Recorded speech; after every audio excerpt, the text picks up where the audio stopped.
नंगौ दिनै जोङो आम्बारि सुरुबेरा गामियाव जोङो 13 मे 2022 मायथाइयाव जोङो बैसागु रंगुनाय फोरबो जों फालिदों।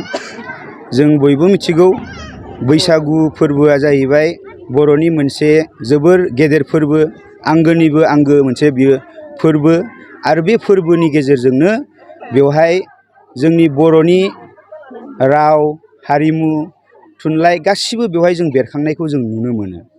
थ' जोंहा मोनसे जाथि हिसाबै जोङो थांनानै थानोब्ला जोंहा राव हारिमु थुनलाइ बेफोराव जोङो जोबोद मोजाङैनो जों दावगालांनांगोन। दा जोङो जोंनि आम्बारि सुरुबेरा गामियावबो जोङो जोंनि जि हारिमुनि जि जोंनि गाननाय जोमनाय हारिमुनि जि दामग्रा देग्रा जि आगजुफोर लानानै लोगोसे जोंनि गामियाव जोङो बयबो अनलायलायनायनि गेजेरजों मोनसे जोङो समाज लानानै जों जिहेथु बेवहाय संसार जादों आरो जिहेथु जों मोनसे बर' जाथिनि बर' हारिनि जों सुबुं आरो बे बर' हारिनि सुबुं हिसाबै दिनै जोंहा मोनसे कर्तब्य दङ। जोंनि जि फोरबो बे फोरबोखौ जोङो गाजा गोमजायै फालिनांगोन आरो जोंनि फोरबोखौ जोङो बुहुमनि गेजेराव जों बयनोबो मिथिहोनांगोन आरो बेनि गेजेरजोंनो जोङो मोनसे गावनि सिनायथिखौ जों जाहाथे लाखिनो हायो आरो जोंनि जि हारिमुनि जिखि जाया जोङो दामग्रा देग्रायानो होन बा जोंनि जिनिखि गाननाय जोमनायानो होन राव मेथाइ बेफोर गासैखौबो जाहाथे जोङो मुलुगाव जोङो मोनसे गेवलांसार बा जौगासार होनो हायो जों बेखौ मोनसे प्रतिस्था खालामदों। जों बेखौ मोनसे थांखि लादों।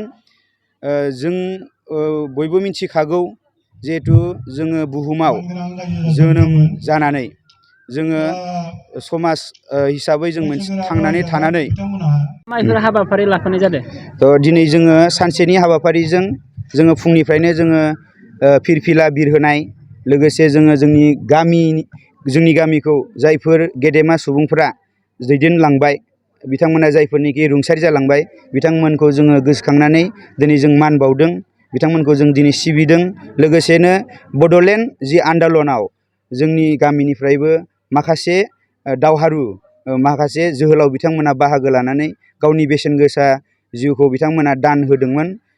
जायफोर बिथांमोना मुंख्लं जालांबाय बिथांमोनखौबो जोङो दिनै गोसोखांनानै बिथांमोनखौबो जों मान बावदों आरो बेजों लोगोसेनो जोङो गेलेमु बादायलायनाय माखासे लादों। जेरैहाय जोङो खारनाय बादायलायनाय, हांसो हमनाय बादायलायनाय, बेबायदिनो दिरुं बोनाय बादायलायनाय बा मेजिक चेयार, बेजों लोगोसे जों बायदिसिना जोङो जिनिखि गेलेमु बे बादायलायनायखौ जों लादों। लोगोसेनो जोङो बेवहाय जोंनि गामिनि जि मेट्रिक आरो हायार सेकेन्डारि फाइनाल एग्जामाव जायफोरनिखि सेथि थाखोआव उथ्रिसार जानो हादों बिथांमोनखौ जोङो मान बावदों।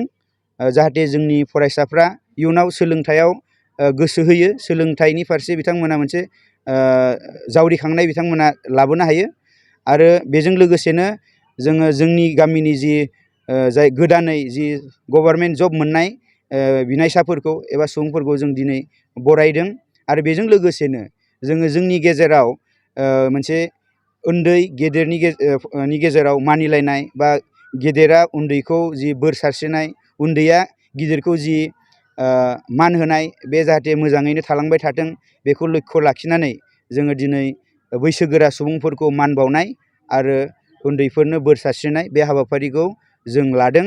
आरो बेजों लोगोसे जिहेथु जोंना बैसागु बोथोर हिसाबै जोङो बेवहाय उदां बैसागु मोसानाय जों हाबाफारिबो लादों आरो जोबथियाव जोङो हारिमु मोनाबिलि लादों आरो बे हारिमु मोनाबिलि आयदायाव जोंनि गेजेराव नुजाथिफैगोन जोंना सिमलानिफ्राय बिथां लैथोमा मुसाहारि बिथाङा। थ' जोङो दिनैहाय जोंनि हाबाफारिखौ जोबोर मोजाङै जोङो बारलांहोनो हागोनखौ जोङो मिजिंथिबाय।